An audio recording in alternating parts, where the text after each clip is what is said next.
Get all of your Monsterverse figures at Big Bad Toy Store at the link in the description down below. Kaiju, Dragon Ball, Pokemon, and more. It's Steven's Toy Reviews. Hello there, collectors. It is Steven here, and I am bringing you a very special review. My first Mezco Toyz figure. It is going to be their King Kong of Skull Island figure. Yeah, so Mezco is known relatively well for their 112 series, where there are going to be some pretty neat figures, some cloth, some not, and Mezco has a rather nice reputation. Considering this is their, well, first real recent foray into kaiju action figures. Yeah, they did a couple some years ago, but we're talking about right now. Is this guy worth $40? There's a black and white variant right around the corner, and fans want to know if this figure is worthy of the title of King Kong. So let's take a look to see whether or not it's worth adding into your collection. To my understanding, Mezco was not able to secure the licensing rights to Peter Jackson's King Kong or Kong Skull Island. So that being said, they were able to, from what I gather, get the license for a comic book that was originally a graphic novel, that was whatever it may be. It was a book, not an actual movie. That's where this Kong apparently comes from, along with some liberties taken by the Mezco team. That being said, he does look a bit comical with a rather large head, bigger than Kong is basically known for, but that doesn't mean that this figure doesn't look good, because this is the figure's strong point. Kong has some fantastic detailing to him. The fur looks very, very realistic, and the paint application, even for the eyes, which are looking straight ahead, just like eyes should be, take note, Bandai, Kong looks killer. And I have to say that for that $40 price tag, in looks alone, I would have to say we about get our money's worth. However, that is only one dimension of an action figure, because it's an action figure, it's got to move.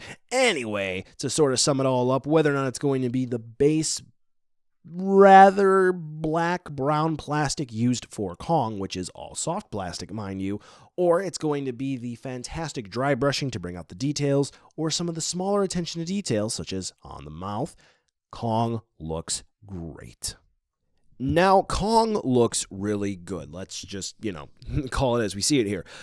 The downside to that is he doesn't really move very, very well. Now, he is engineered. He has plenty of points of articulation, but unfortunately, I feel like in today's day and age, they didn't really use the right joints here.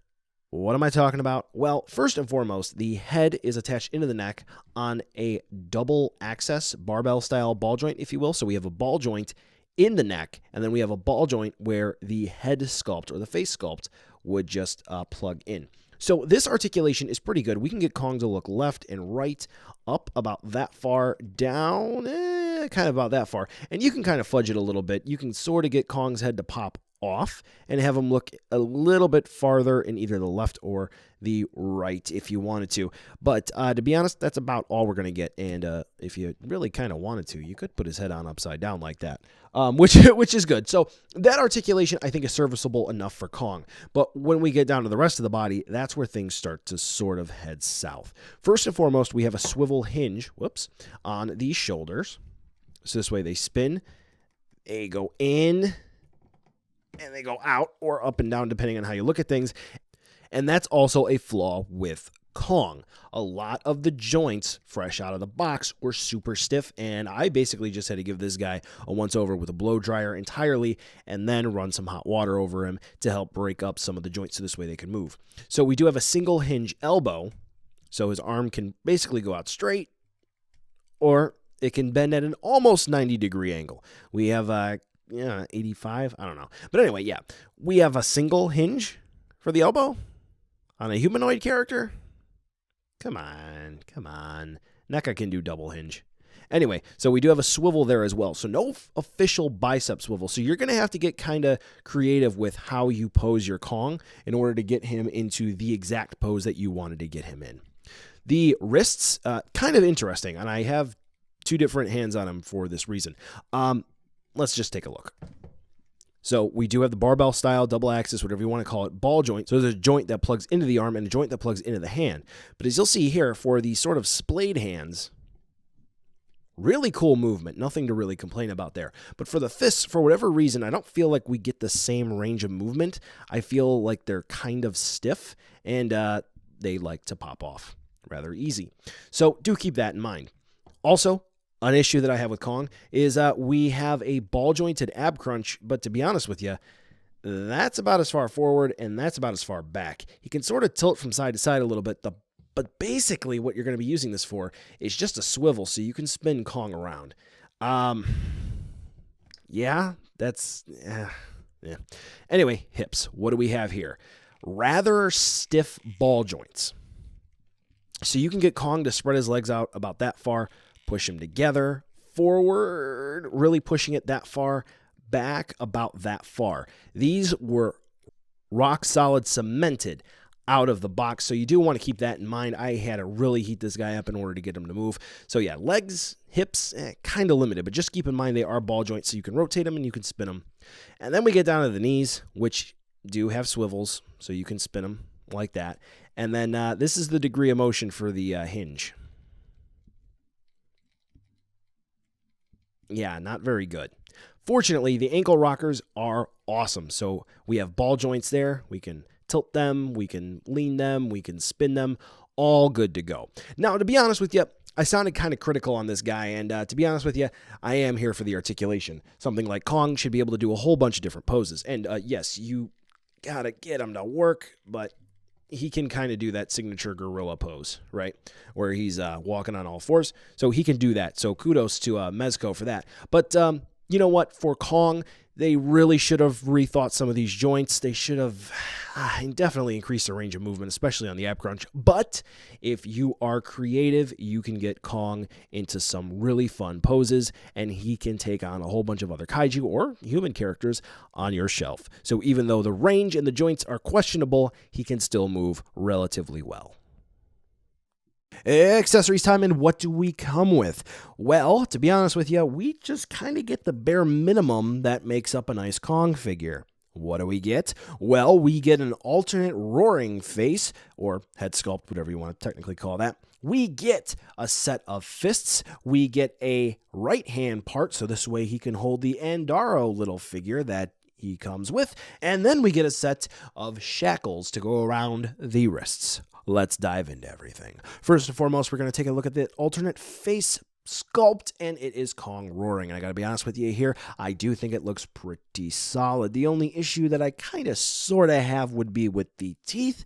I don't think they're painted all that well, but to be honest with you, it's a smaller detail, which you're only really going to notice when you are super duper up close. But from a good distance away, it's not all that big of a deal. The eyes also still look great. And you saw how you pop off the head sculpt, so I'm not even going to bother showing you that here. Now for the hands, Kong does come with an alternate set of fists. So this way, if you want him to throw down with a kaiju on your shelf, or maybe even a humanoid of some kind, Kong can definitely do that. Now for the alternate right hand part to hold Andaro, you're going to have to kind of force her in there. You're going to have to move the fingers out of the way to slip her in, but once you do, it's a nice hold. Now that being said, unfortunately, Andaro is a little bit of a slide backwards from what we saw in the prototype phase because there were a lot better paint apps on here.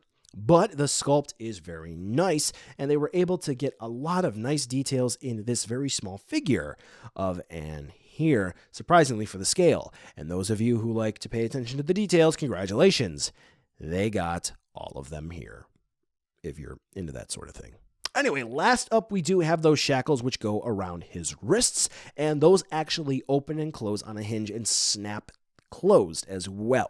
The only issue here is good luck getting them apart when they are on Kong's wrist because there's no wiggle room to get in there and open them up. You just got to do it very carefully and pry them. That being said, the detail on these things are great, and that chain actually does feel like metal. So kudos to Mezco Toyz for that one.